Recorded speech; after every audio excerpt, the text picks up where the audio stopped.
I'm Mark Green, and I'll take you on an unbelievable ride meeting inspiring automotive enthusiasts. These are the movers and shakers, industry leaders, racers, builders, and the drivers in the automotive industry and car culture. I'll reveal their passions for automobiles and much, much more in their career choices and their personal journeys. Together, we'll unveil their triumphs and tragedies, successes and failures, and drive deep into their lives as they share their stories.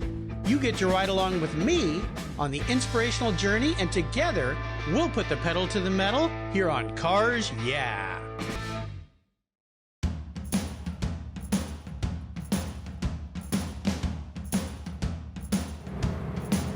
So today I'm in Sacramento, California, and I'm here to visit Carly Starr, the curator of the California Automobile Museum. I'm going to take you on a really fun journey to see what they've got in the museum, walk you through it, and have a little fun here on Cars Yeah!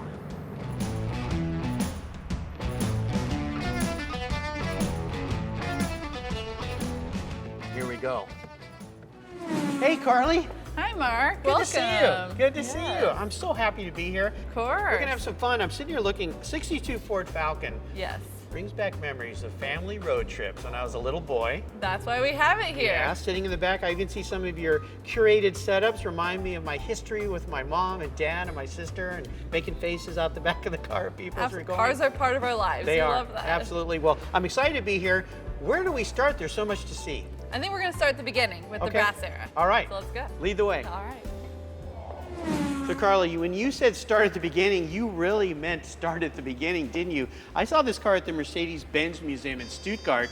I didn't realize you had one here. Well, this car was patented in 1886 by Carl Benz. Okay. It wasn't really very successful getting anywhere. His wife's money was in his company and in all of these inventions. And she decided she wanted to market a little bit more. In 1888, she actually stole this car in the middle of the night, took her two sons, and they did a road trip up to visit her mother. And she is considered to be the first long-distance automobile driver, and it was a huge marketing success. And she even came back with improvements for the car to tell Carl so that it could be a better automobile. It's an incredible story, very unique for women back in the day to take a bold move like that. I didn't realize that it was mostly her money that started the business, is that right? Yeah, my understanding is that was her dowry that was actually invested in this company and into Wow. him. And look at where we are today with I know. Mercedes-Benz. It's fantastic. There's some very unique things here. Obviously, first automobile ever, engines in the back. This is how you steer? The tiller, exactly. The It tiller. just steers this. Yep. And does this actually operate? This one does. We actually do different programs and demonstrations very minimally because we want to preserve the car, but we do get it running. Now, do you know where it came from? Where was it made? This one was a replica actually made by Mercedes-Benz for the 100th anniversary of the Benz patent wagon, which is what this is. Wow, talk about history. So what do you want to show me next? Or we're going to head over to some other early brass era cars. Okay, great. Lead the way.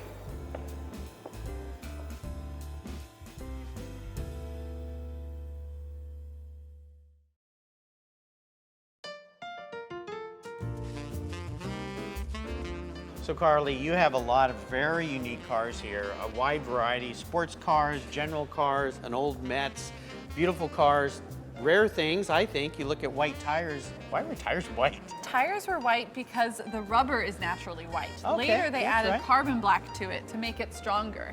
In these early days, the cars were for the rich, but they also were doing a lot of technological experimentation, and a lot of changes were happening with automobiles and what kind of technology would actually win out. And a good example of that is our Detroit Electric. Tell me a little bit about this car. It's very cool. This Detroit Electric is from 1911, and this is a very typical body style for electric cars. It's called a Brougham. And these were very popular in urban cities where there was electricity, and it's very similar to today's electric cars where you'd plug it in, charge them up. They have a limited range, but they were very popular with women because they were safer and cleaner to drive and quieter. Also very popular with doctors because they were reliable to start with. You didn't have to worry about the crank starting. Is that going to start in the middle of the night in an emergency? So electric cars were very valuable cars during that time. Well, again, here we are back to the beginning. Electric cars are coming back. We've gone big full circle.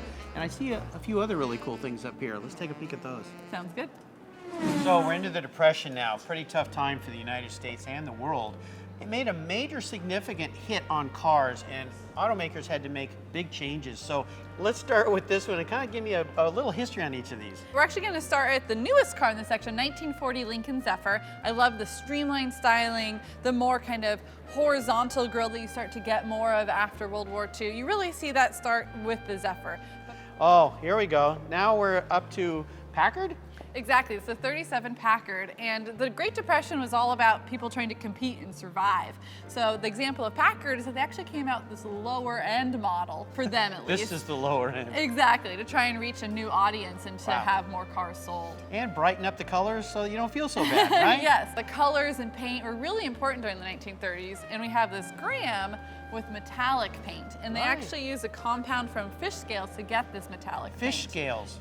Wow, how cool is that? Yeah, but these cars were all full of different experimentation, creatures of comfort. This one even has a supercharger in it. Oh, wow. So they're really trying to compete. Cool. And the best example of that is, of course, the airflow. The airflow. Now this car is so different, so unique. I mean, it looks like a train coming at you. The hood ornament with the wings. Tell me a little bit about this beautiful car. This is actually the second model year of the airflow because the first year had horrible sales. But it doesn't take away from that. It was an amazing car and a really amazingly experimental build by Chrysler. It was just too ahead of its time. They brought the engine in front of the front axle so that the passengers in the back seat would be in front of the rear axle and be more comfortable. Wow. All sorts of things like this were happening. But my favorite thing is that it was designed in a wind tunnel. And they actually found that 20s cars were more aerodynamic going backwards than forwards.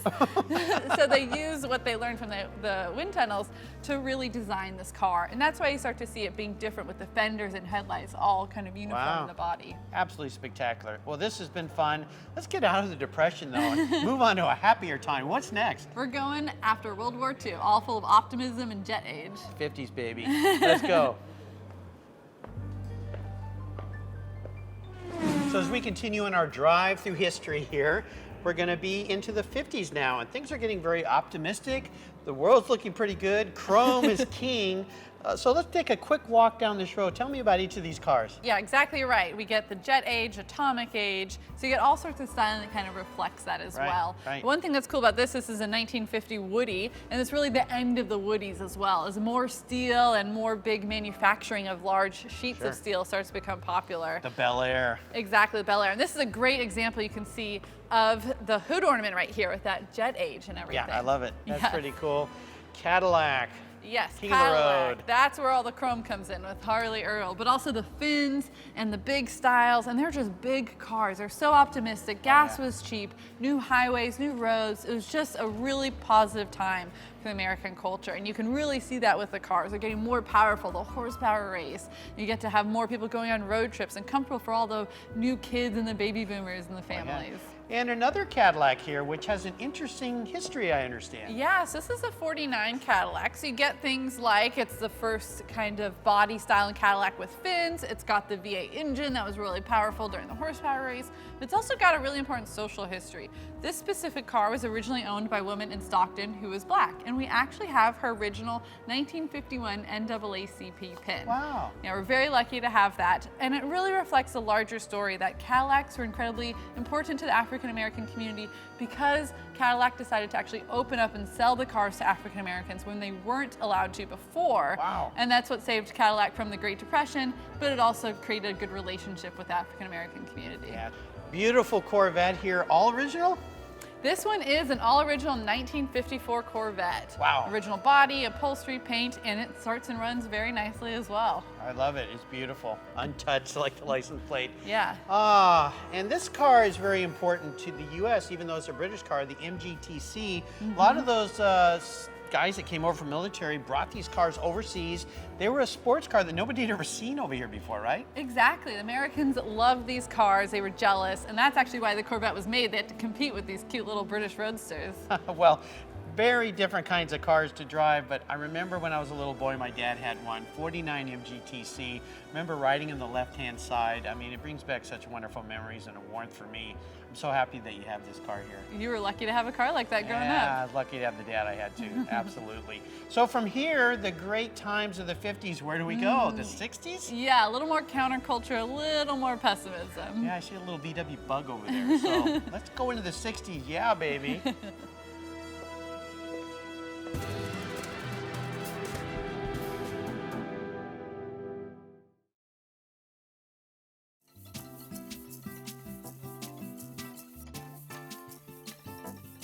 So as we go through the progression of history here, we're into the 60s. I was a little boy. Cars were cool. We're getting into sports cars. But we'll start with the beloved VW Beetle, right? Yes, of course. The Type 1 Volkswagen. This is the ultimate example of counterculture in America with the car. Yep. And I just love it. It's just the idea of rebellion. You don't have to have these big cars of the 50s. I love it. So coming into the 60s, they're very important. Yeah, the Wolfsburg crest on the front. This is a 61, so still had some nice little elements left over from the 50s, the old cars. And you have an old oval window, split window? Yeah, we have a 49 here in the museum as well. Cool. Awesome. But we like the 61 because this one we actually take out for drives as well. I like it. Camaro convertible. I mean, the RS. Yeah, you get the Camaro, and then we'll also see the Mustang. I mean, those are iconic of the 60s, of baby boomers getting a little older, starting to get their driver's license. Some of them start to have kids. They want cars that are cool, but also that are practical. So they have the 2 rows of seats and everything. I love it. And the GOAT, the GTO. Oh Yeah. my gosh, muscle cars. Yeah, of course we have Ford and Mustang, but we have to have the Pontiac GTO. We're talking about muscle. Yeah, I love the blue and the blue vinyl inside. The colors they did, like the Camaro, the red inside is very great.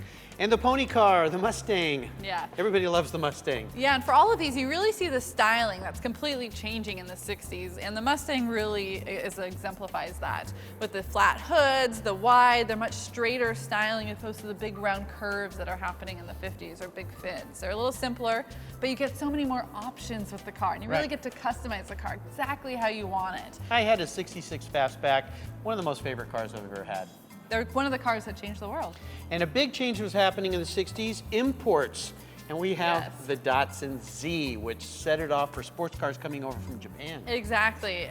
They were trying to import cars in the 60s, not a huge success, but in the early 70s, you see a huge change. So this is a 1972 Datsun 240Z. This is the car that made America be convinced that Japanese cars actually could be cool, they could be reliable, they could be affordable, and really competed with a lot of other American cars. Yeah, it was a really cool car. Yeah. And then we get into a car that, I don't know if you could call this cool or not, the Pacer. This is a 77 AMC Pacer, Yeah. the DL hatchback.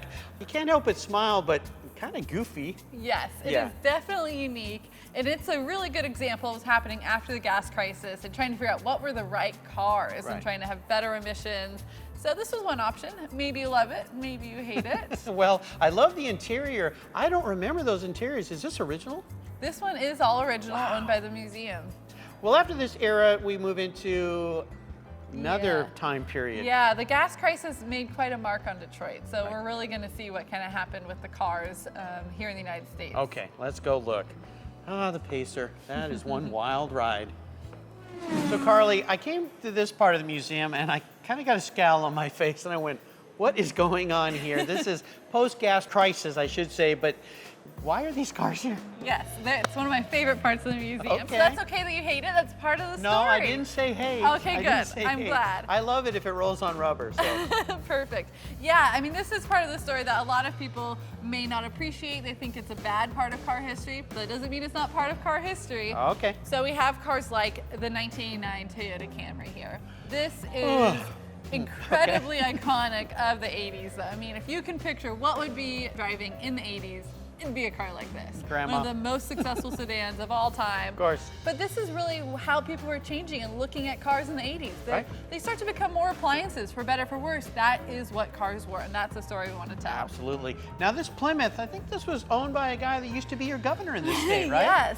This car was used by Jerry Brown when he was governor the first time here in California. Oh, that's right. It was he had a a second statement. round recently. Yep. Yeah, this was a statement piece to show that he wasn't spending all of California's money. Yeah. Right.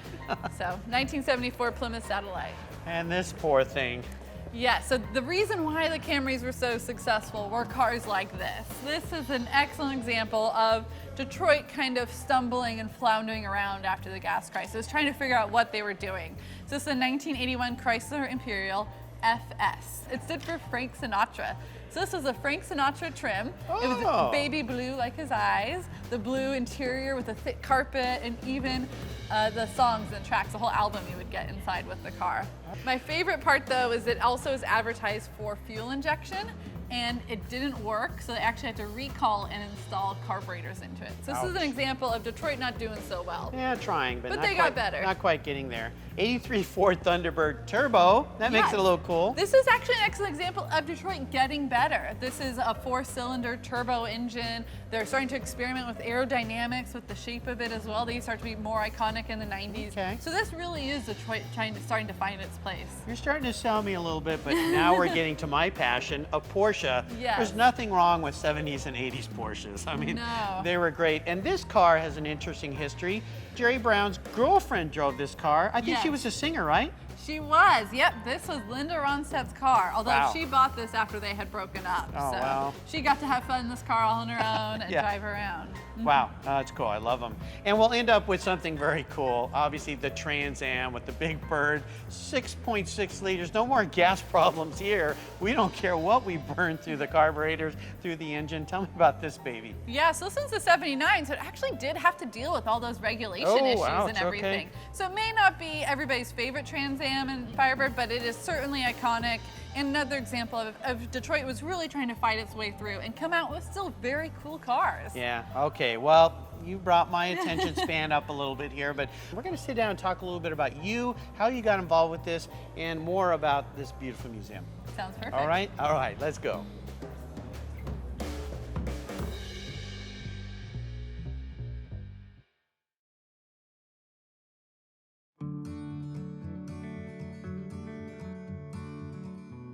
Carly, this has been really fun, but I want to talk a little bit about you, how you got involved with the museum. I know you're a historian, you love history, but what brought you here? And my big thing is you've now become a car gal after being around all these wonderful cars. So kind of take us on a little ride through your life. I really first started out with historic houses. I love historic architecture cool. and I love historic houses, and those were the museums I worked at first. And when I saw this job opening, I thought it sounded really fun, and it connects on the type of history that I like in historic houses. There's also that marriage of art and engineering in houses, and even more so in cars. Absolutely. So I love all of that. But what's converted me to cars basically is that cars have turned around and had an impact on us. Yes. And I absolutely love that. Our lives would be completely different if it wasn't for cars. Every aspect of our lives has changed in the last 100+ years, and it's really fun to learn that and see how the relationship between our social world, political, economic, technology, and daily life, and how that all mixes together with the cars. It's very cool. What I really love about this is the eclectic mix. Now, you walked me through the history, the period of time frames, but I love racing, and you got a display over our shoulder here on the other side of this wall of some old race cars, and there's a midget over there that is really historically significant to Sacramento, and you taught me something about that I didn't even know about that car. Yes, what's really fun about being here in Sacramento is that there's a huge racing history in the Sacramento region, especially dirt track racing. And so for midgets specifically, they were really big throughout California and particularly big in Los Angeles. They're a really good gateway for people to get into other types of racing. But the very first official midget race was here in Sacramento at a place called Hughes Stadium. And that was the stadium that still exists for the Sacramento City College here. Wow, very cool. Now, when you think about museums, one of the most important things is community involvement. A lot of these cars you take out, you take them to events so people can experience that. Kids can see it, they can see what grandma and grandpa might have driven. There's a 38 Buick over here that was the first car that was donated to start the museum? Exactly. In the early 80s, before the museum even had a building, they had a group of guys that wanted to start a car museum in Sacramento. That car was donated to the organization. Wow. So that is officially the first car that we ever had in our collection, and it continues to be a really great car for us. And you're right, we want to engage the community. We want to get new generations and old generations alike to have interest in the car and engage. So that's why we have different types of displays and things inside the museum. But we also want to engage outside in the cars, and what better way to connect. So that car is one of about a dozen. We're hoping to increase that number that we take out to different events, take to different community events, kids events, other museums. And we also do drives once a month where we actually take the cars out and visitors can go for a short ride in these cars. And then moving forward, the last car that was donated to the museum, what was that? So one of the most recent cars was a 1929 Stutz. Wow. And we're really lucky to have that. It's a Stutz sedan. And that's our first full classic that the museum has ever owned. And so we really love to have that variety of cars, from the regular everyday car like the 38 Buick, all the way up to these high-end cars like the Stutz. And we like to show that range because that range would have been here in California. The other thing that's important with the museum is you can't operate without people who donate their time. I met one of your wonderful docents when I first came in here. I've met an incredible amount of people who came through here that spend their time. They come here and work for free to help you guys out. Museums cannot operate without that kind of help. The other part of it is people donating things to the museums. You can donate money, you can donate cars, you can donate time. Talk a little bit about how important involvement is with that and how important these people are that come in and spend their precious time helping you guys preserve these cars and present them to the rest of the world. We are here for the community, so we do all these things for the community, but we couldn't exist without the community giving back to us. So we are hugely around basically because of our volunteers and our docents. We have volunteers that work as mechanics on our cars, that details our cars, that are docents as tour guides here in the museum, and they really hold us up. I mean, everything from our electrical system and office work, we could not exist without our volunteers. So looking forward, where do you see the museum in the next 3 to 5 years? Do you have some visions of where you'd like to go, where you'd like to be? There's so many. I mean, I just going to keep improving with how we connect with the community, different events. We've really done a good job of increasing out to kids and families and those types of things while maintaining our relationships with the car clubs and doing different things with them.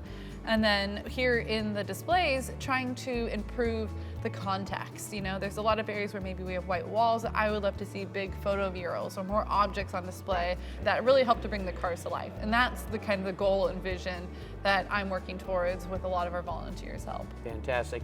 Like I said, I need to come back and spend an entire day here because you could spend an entire day here. It's absolutely fantastic. And I really appreciate the time you spent with us today. Thanks for everything. This has been great. Thank you. You bet.